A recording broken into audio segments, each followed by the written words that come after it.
Hey guys, so let's keep going with my Genesis series. So if you guys all remember, we got up to the part where God makes a covenant with Noah. Um, Now, after this, there's a little bit that happens after this, right? So Noah has three sons, Shem, Ham, and Japheth. Then it goes through the table of nations. So we're going to skip past all that. We're also going to skip past the Tower of Babel because I have already read that. That was my introduction into my Genesis series. So if you want to know about that, then you can go back to my other video. But now we're going to go to the call of Abram. Okay, so I believe that Abram is in connection to Shem somehow, but we're gonna go to the call of Abram. So we're gonna go to Genesis chapter 12. So let's read that together. So the Lord said to Abram, "Go from your country, your people, and your father's household, and to the land I will show you. I will make you into a great nation, and I will bless you. I will make your name great, and you will be a blessing. I will bless those who bless you, and whoever curses you, I will curse, and all peoples on earth will be blessed through you." So Abram went as the Lord had told him, and Lot went with him. Abram was 75 years old when he set out from Haran. He took his wife Sarai, his nephew Lot, all the possessions they had accumulated, and the people they had acquired in Haran. They set out for the land of Canaan, and they arrived there. Abram traveled through the land as far as the site of the great tree of Moreh and Shechem. At the time the Canaanites were in the land, the Lord appeared to Abram and said, "To your offspring I will give this land." So he built an altar there to the Lord who had appeared to him. From there he went on towards the east of Bethel and pitched his tent, with Bethel on the west and Ai on the east. There he built an altar to the Lord and called on the name of the Lord.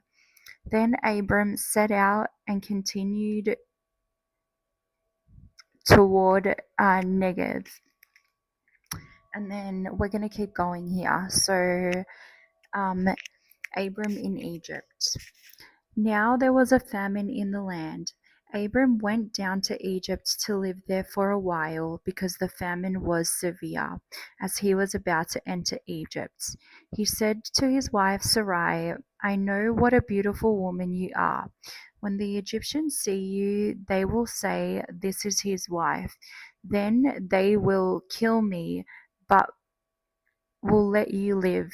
So you are my sister, so that I will be treated well for your sake, and my life will be spared because of you." When Abram came to Egypt, the Egyptians saw that Sarai was a very beautiful woman, and when Pharaoh's officials saw her, they praised her to Pharaoh, and she was taken into the palace. He treated Abram well for her sake, and Abram acquired sheep, cattle, male and female donkeys, male and female servants, and camels. But the Lord inflicted serious disease on Pharaoh and his household because of Abram's wife Sarai. So Pharaoh summoned Abram. "What have you done to me?" he said. "Why didn't you tell me she was your wife? Why did you say she is my sister, so that I took her to be my wife? Now then, here is your wife. Take her and go." Then Pharaoh gave orders about Abram to his men, and they sent him on his way with his wife and everything he had. Okay, so, and then I think we're gonna go to,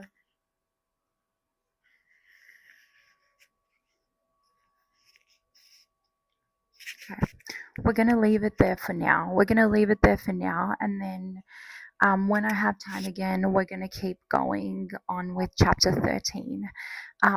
But isn't it quite interesting, the fact that Abram already knew what was about to happen? He already knew that, Pharaoh would most probably kill him just so Pharaoh could take his wife, Sarai.